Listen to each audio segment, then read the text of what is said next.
The Anchor Hawking Glass Corporation brings you Crime Photographer.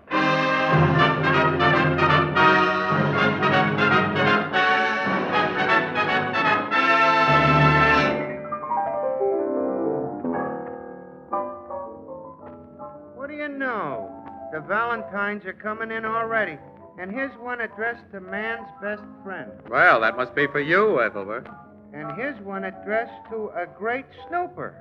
And that must be for you, Casey. And here's one addressed to the most famous announcer, the man you can always count on. I wonder who that could be. I wonder. Oh, I get it. They mean you can always count on me to say, Anchor Hawking, the most famous name in glass.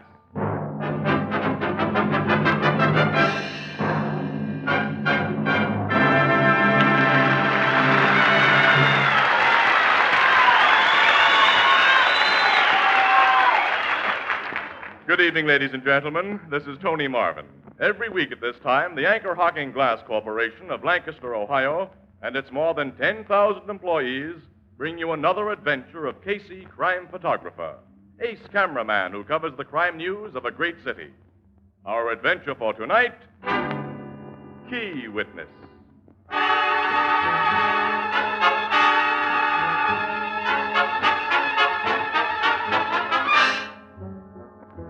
Night, and a most unpleasant night.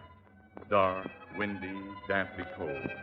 Snow is falling, the kind of snow that turns to wet gray slush as it strikes the ground, and then in spots turns to a treacherous film of ice. On an almost deserted highway, far out on the city's fringes, a car moves cautiously over the slippery pavement. In the car are... Had to be our luck to draw an out-of-town assignment on a day like this, Casey. Yeah, the day part of it wasn't so bad as just coming back at night. I'm not familiar enough with this road, and I can't see. Well, Casey, there's a big electric sign just ahead. I think it's on a roadhouse. If it is, let's pull up and have a cup of Oh, coffee. we certainly will. A warmer-upper is something both of us need. I can make out the sign now. 5-Spot Cafe. That's for us. That's for us. 5-Spot Cafe. Seems I've heard of the place. Yeah, the name's kind of familiar to me, too, but I can't remember. Well, I guess we drive in here, huh? Yeah, there's a big parking slot. Yeah. Good spot for our bus right here. About as near as we can get to the main door, I guess. Well, I'll come around and help you out, Annie. No, don't bother. I can make it. You have cameras inside. Don't forget to lock up. Yeah, I won't. Casey, doesn't some racketeer run a place like the 5-Spot? Hey, wait a minute. That's right, kid. You got it. This is Shark Yardley's headquarters. I've known the rat for years. Never been out to this joint, though. Well, I've never heard of him selling poison food, so I guess this place is as good as any other on a night like this. All right, we're all locked up. Come on. Uh-oh. Electric signs just went out. Oh, nuts. It's the only light we had out here, too. I can't see 10 feet in front of me. Now, wait a minute. I got a pencil flashlight in my inside pocket. Stand back of the car, Annie, out of the wind while I dig it out. Yeah. Careful with him, Pete. Oh, not being careful. Which is our car? I can't see. Yeah, I know where it is. Let's get a minute and get going. All right. Someone else is having a little trouble in the dark, Casey. More than we're having. You see that drunk those two guys had between them? They passed close enough for that. He could hardly stand. They were practically dragging him along. Well, he wanted to take the pledge, Samara. Where's that darn flashlight, anyway? I found it here. Car's pulling out. Guess they got the drunk inside, okay? Yeah. Oh, nuts. Now it doesn't work. The flashlight? Yeah, the battery must be dead. Oh, we don't need it now. Signs come on again. That's a break. All right, come on. Let's get into that cafe. I hope there's plenty of heat in there and chill through. Hey, wait a second. What? Just kicked something in this slush here. Huh? Oh, I heard it. Hotel key. At least it has a hotel tag attached to it. Yeah, wait, let me wipe some of this muck off it. Harwell Hotel, room 1118. Maybe one of those men dropped it who were taking the drunk home. Well, if the drunk dropped it, they're going to have some extra trouble taking him home unless they know his hotel and room number. He'll never be able to tell them. Well, I'll stick the key in my pocket and turn it over to somebody inside the joint here. Maybe inquiries for it. Let me help you on these steps, Annie. They're pretty slippery. Yeah, thanks. Oh, boy, it's going to get inside. Dining room's pretty crowded, Annie. Let's look in the bar. No customers in there. We'll get quicker service. We'll get the bartender to bring us coffee and sandwiches. Huh? Okay. Good evening. Well, it's really a very lousy evening, bartender. Yeah, so they tell me. You just drove up here? Yeah, give me a menu, will you? Okay. Yeah. Casey, where'd you get that blood on your hand? Huh? Blood? Yeah, look. Yeah, I see. Cut yourself, mister? Well, not that I know of it. Annie. This hotel key I found. I thought it was simply wet with slush and snow. But look at it under these bright lights. Tag is streaked with blood. Hey, you found that key, mister? Yeah, to room 1118, Harwell Hotel. Well, give me it. Somebody might come and ask you for it. I didn't say I found it anywhere near here, did I? No, you didn't. Excuse me a minute, will you? Casey, how did fresh blood get on that key? I don't know, Annie. I don't know why that bartender showed such an interest in it either. I do know this joint belongs to Shark Yardley, who's made quite a few guys bleed plenty. The bartender just went into that back room. Yeah. Annie, I got a hunch we better get out of this place. So have I. Okay, come on. Oh, the door of the back room just opened. It's Yardley, one of his rod men. Well, if it isn't my old friend Casey. Hello, Shark. Well, I never hoped to see you in this little joint of mine. It's so off the beaten track. We newspaper guys get around, you know. So I've heard. And I want you and the lady to have a drink with me in my private office. Well, thanks, Shark, but we're in a hurry. But I must insist you step into my private office. I want to talk privately to you about a key. I think I see the outline of a gun in your pocket. Casey. Shall we go to my office? All right, come on, Annie. Thank you. And be very quiet. There are guests in my dining room I wouldn't want to stir. Yes, come right in. Well, sit down, lady. This chair is the most comfortable. It looks comfortable. Before I ask my friend Casey to sit down, frisk him, Nick. Okay, boss. I don't carry a gat, Shark. Guns aren't part of my racket. Oh, I believe that, Casey, but I'd like to be sure. He's clean, boss. Here's the key that was in his pocket. Where did you get this key, Casey? You undoubtedly know that I picked it up in your parking lot. You mind telling me why it's so important to you? You no idea? No. I'm just a dumbbell. Because I don't believe you're a dumbbell, I'm keeping you here for a while. I'm leaving Nick here to watch you while I join my guests in the dining room. How long are you going to keep us here? We'll discuss that when I come back, lady. Now I must return to the cafe. You see, I have reason to wish that my guests see a lot of me this evening. Make Casey and the lady comfortable, Nick. I'll take care of him, boss. Now, excuse me, won't you? Looks as though we've walked into something, Casey. I'll say we have, Annie, and without our galoshes on. Yeah, and you ain't walking out of it neither. Shark told you to make us comfortable, Nick. That's not the way to do it. Oh, thanks for reminding me. Sit down and take a load off your feet. No, I'd rather stand. Sit down or I'll blast well, you. Since you put it so nicely, I will. What made the electric sign on this joint go out a while ago, Nick? Huh? Oh, did the sign go out? Yeah, just long enough for two guys who were propping up a third guy to get him into a car and drive away. You saw them guys, huh? Well, I think your boss figures we did. The third guy wasn't just drunk, was he? Casey, that Sure, blood... Annie, yes. Was the third guy dying, Nick, or already dead? I ain't here to answer questions. Maybe the boss will before you leave us. I wish you wouldn't talk like that. Can't take it, huh? Well, it isn't easy to take, you know. Say, Shark said he'd stand us a drink when he brought us in here. I see a bottle on his desk there. 100 proof, too. Do you mind? Keep your mitts off that bottle. Say, look, the least you can do is let a guy have a drink. I need it, fella. To buck you up, wise guy? To brace you for what's coming? Well, put it that way if you want to. Look, can I have a shot, huh? Okay. Thanks. Wait a minute. Huh? What? Tilt that bottle slow and easy into one of them glasses. You try to lift the bottle or throw it, I'll plug you before it leaves your hand. I won't take any chances like that with you, Nick. This suits you all right? So far. Now put the bottle down. Yeah, just as you say. You poured a stiff one for yourself, didn't you? Yeah, I need it. Well, ain't you offering the lady none? I don't want anything to drink. And I don't want anything to drink.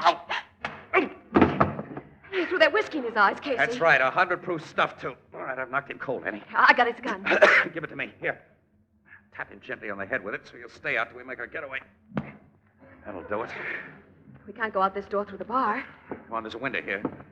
Only a short drop to the ground. Come on, you first. Okay. All right? Yeah, all right. Come on. Right with you. Now let's get to our car, the nearest police station.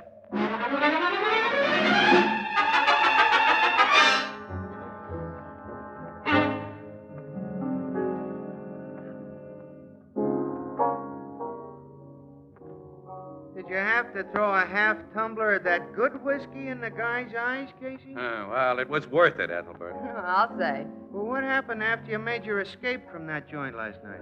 20 minutes later, we were back at the Five Spot Cafe with a carload of cops. Yeah, but Shark Yardley and his gorillas were gone, of course. How you figure blood got on that key you found? The body of Chuck Trumbull was found in a vacant lot way over on the south side this morning. Chuck Trumbull. He's the character who's been trying to bust in on Shark Yardley's racket. Uh-huh. Shark paid him off last night. Trumbull was stabbed to death with his own knife. The police found it sticking in his body.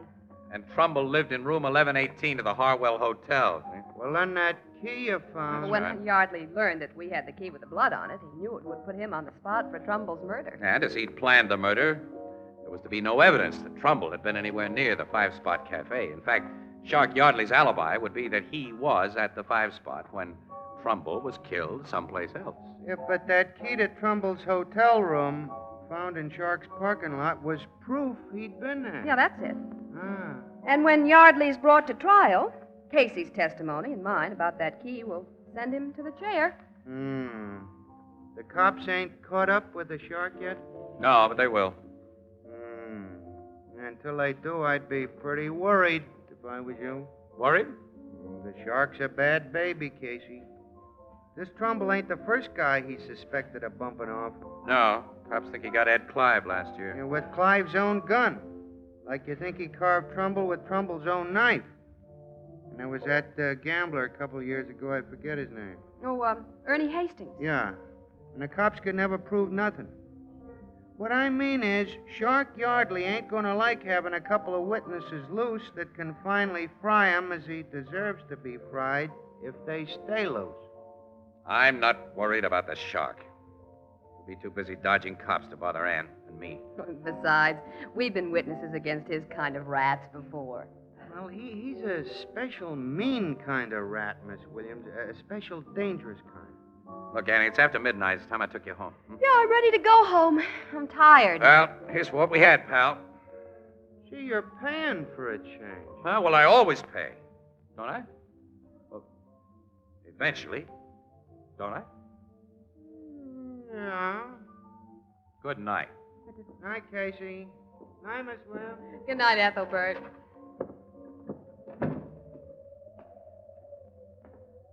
Casey, Ethelbert may be right. Shark Yardley might try to put us out of the way. Oh, he and his mob have got to keep themselves under cover, Annie. Yeah, but look, tomorrow morning, I'm going to ask headquarters to put a guard on you for a while. How about you? Oh, I can take care of myself, all right. Well, so can I. Ah, wait a minute. Women are different. Really? I wasn't sure you were aware of that. Huh? What do you mean? Nothing. Annie, are you getting one of your humors again? It's a woman's privilege to have humors. Oh. I don't like to discuss nothing but the latest crimes and the newspaper business with you all the time and sit around and be the same as Ethelbert and Captain Logan. Oh, you couldn't be the same as Ethelbert and Captain Logan. Not quite, because my hair is longer and I wear skirts. Well, okay. So your hair's longer and you wear skirts. And that's that. And that's got to be that. I'm not going to lose a pal. Meaning me. Meaning you. I'm beginning to hate that word pal. What's the matter with it? I like it. I like what it stands for, too. Come on, the car's across the street. Let's cross over right here. Huh? Okay. Now, look, getting back to Shark Yardley. Sure, there'll be no danger from him for a while, Annie, if ever. The heat's on him heavy, and he's got the lie low. Casey, that car! Jump, Annie! It only missed us by hair. If you hadn't pulled me out of the way, I Fool would... driver swerved way across the center line, as though he were trying to run us down. Then he kept right on going. Yeah, well, I think he did try to run us down, Casey. Huh? Yeah, I got to look at that driver. And I'm sure he was Shark Yardley.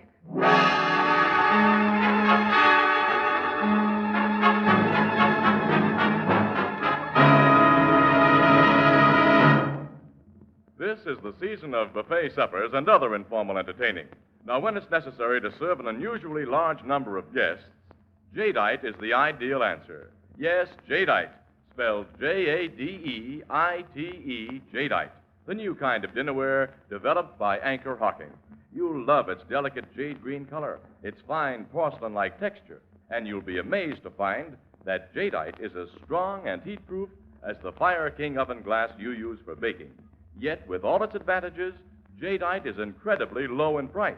For example, a jadeite cup and saucer costs only 15 cents in open stock, and a complete 35-piece dinner service for 6, including cups, saucers, dessert dishes, salad plates, dinner plates, vegetable bowl, platter, and sugar and creamer set, is priced at less than $5. Ask for Jadeite at chain stores, department stores, hardware stores, and other stores selling chinaware and glass. Jadeite is the newest triumph of anchor hocking. The most famous name in glass.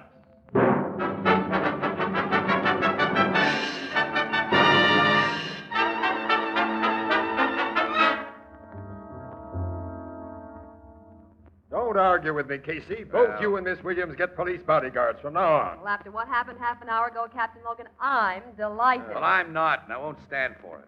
How could I have one of your cops at my elbow 24 hours a day, Logan? I'd feel like a sap. You rather feel like a dead sap who don't feel anything at all? Listen, the driver of that car may not have been Shark Yardley. Oh, yes, Casey. I thought... think he was the driver, and I don't think this will be his last attempt to get you. You two are the key witnesses against him, and while he's on the loose, you're on the spot. Well, okay, all right, you win. And aside from bodyguards, I'm giving each of you a gun to carry. No, give one of them to Ann. I'm not looking to gad around. Hey, Casey, please. No, I don't like the thing. I won't carry him, and I won't shoot him. All right, bullhead. Now, look, since I must have bodyguards, give me guys who won't be hard to take, Logan, will you? I mean, preferably bad pinochle players. I'll put Bradley in charge of your guard detail. Does he suit you? Yeah, Brad's okay. But will he get worn out following me on assignments? Come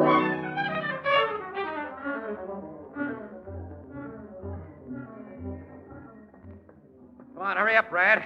City desk said there's a rest job. We left my car down the street here. Oh, where are we going now, Casey? City Hall. An appointment assignment to take pictures of the mayor's newly appointed park commissioner. Say, you get all the dirty work? Who takes all the pictures of those pin-up gals I see in the papers? Oh, the very old press photographers. Well, you've been my shadow for 5 days now, Brad. How do you like it? I'll be glad to get back to the straight detective business. Yeah, say, look, Logan's making saps out of both of us. Shark Yardley hasn't tried anything, and he won't try anything. They tried to make a hit-and-run morgue case out of you. Yeah. I think Miss Williams only imagined that Shark was in that car. And nothing's happened since. Logan's just wasting your time and the city's money, Brad, and that's a fact. Well, here's the old bus. Let's get in, get going. Okay. Casey, Huh? don't step on that starter. What? Don't touch the starter. When we left this car half an hour ago, its hood was covered with snow. Yeah? Most of the snow's fallen off. Maybe because somebody raised the hood. I'm going to see. Well, why would anybody raise the hood? Somebody did. And put this underneath. What is it, Brad? Look. It's attached to your starter. I think it's a little TNT. Bomb, huh? Uh-huh. The old gangster gag. When you started your car, Bluey. Bluey, yeah. Oh, thanks, Brad. Guess maybe Logan was right.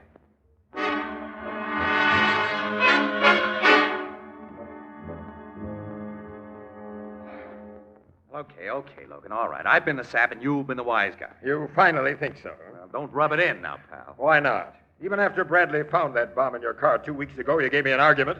Since then, a 45 slug's gone through your head and a knife's been thrown at you. I know. But still, you argue. All right. Even with all the luck of the Irish you got, you should be dead by now. Well, my luck can't last forever, I guess.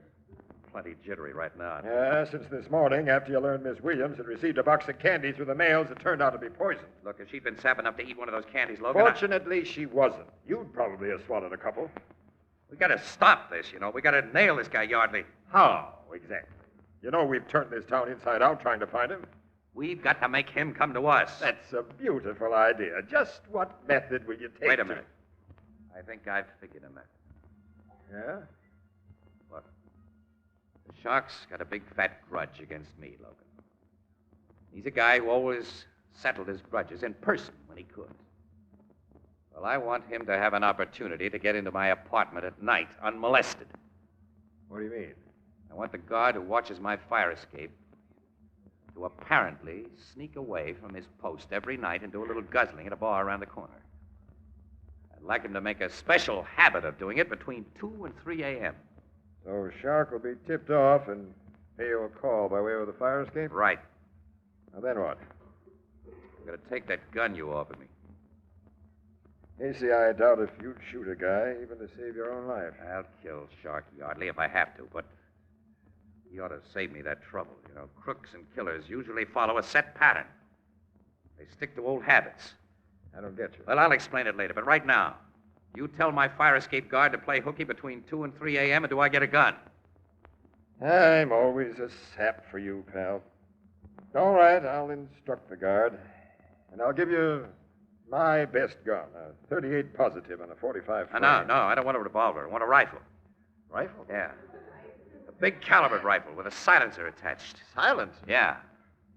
And Logan, look, we'll have to let Bradley and the rest of my shadows in on this, of course, but don't let it go any further, especially don't tell Ann Williams about my plan. I'm not to tell Miss Williams. Suppose you tell me about your plan, and now.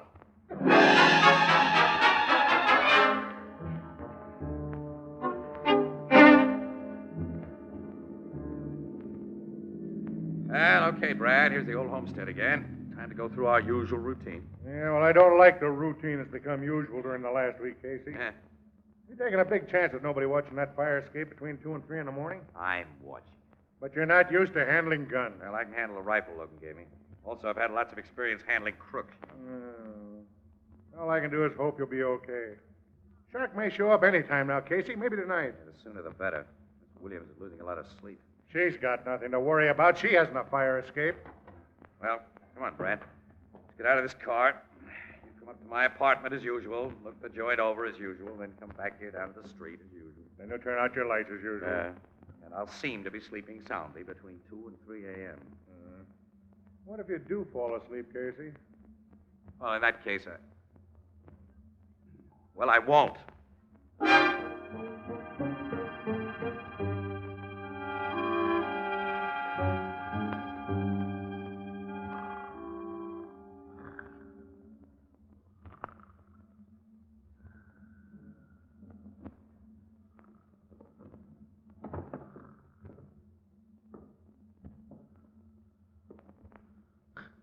What? Who's there? Who's behind that flashlight? Only me, Casey. Shark. Don't reach for that gun beside your bed. Guess I won't. Don't. Turn that table lamp on so I can see you and that gun a little better. Okay.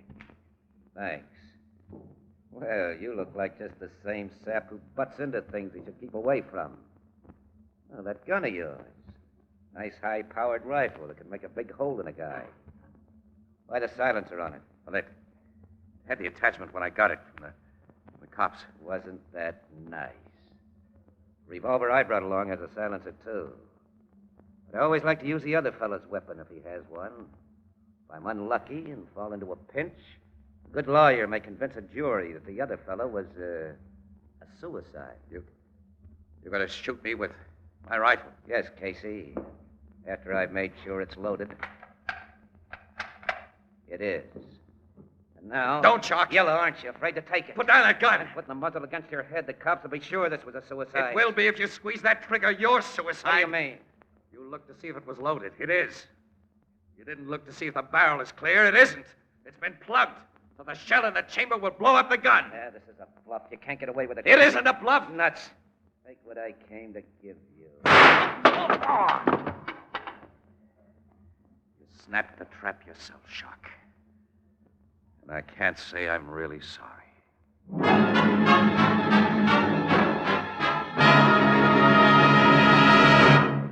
We'll join the crowd at the Blue Note in just a moment. The baby of today, your baby, has many advantages which most of us didn't enjoy when we were very young. And not the least of these are scientifically prepared baby foods. These baby foods make it easy to provide a nourishing, well-balanced diet. They save the young mother countless hours in the kitchen.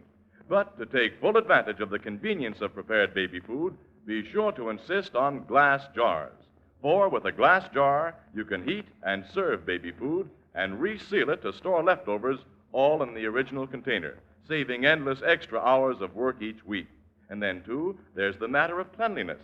Glass jars are completely sterile. They protect baby food perfectly both before and after opening. Most of the better brands of prepared baby foods are packed in Anchor glass jars and sealed under vacuum with easy-to-open, easy-to-reseal anchor caps. Both products of Anchor Hocking. The most famous name in glass.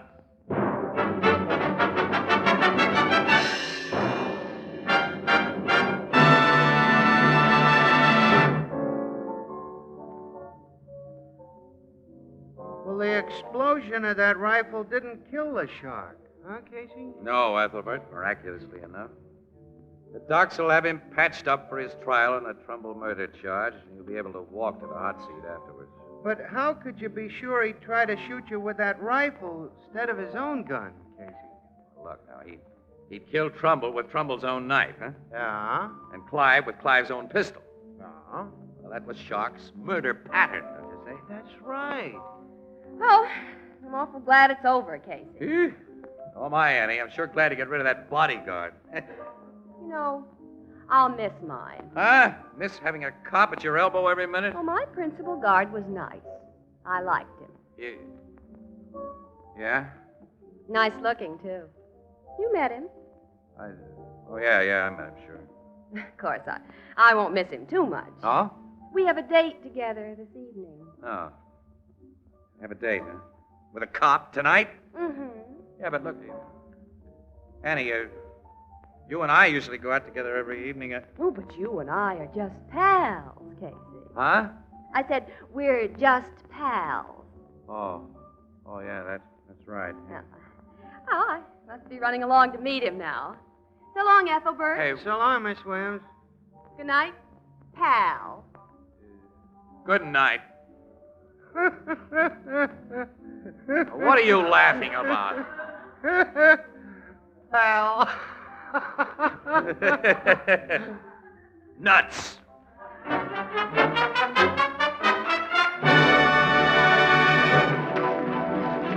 Crime Photographer, starring Stotts Cotsworth as Casey, is written by Alonzo Dean Cole. It is brought to you each Thursday by the Anchor Hocking Glass Corporation, makers of Fire King Oven Glass. Anchor glass containers, Anchor caps and closures. All products of Anchor Hocking, the most famous name in glass.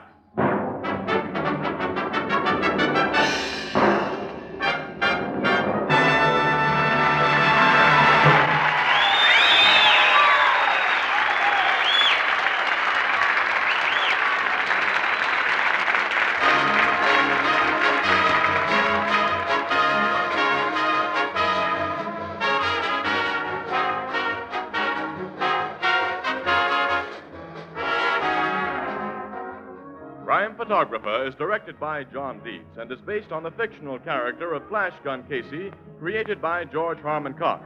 Original music is by Archie Blyer, and the program features Miss Jan Miner as Anne and John Gibson as Ethelbert.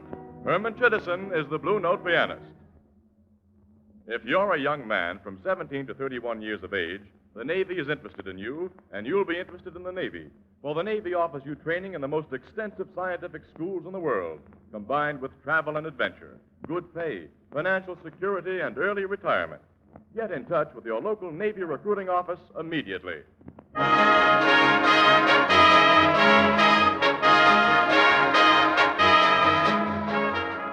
This is Tony Marvin saying goodnight for the Anchor Hocking Glass Corporation of Lancaster, Ohio, with offices in all principal cities of the United States and Canada.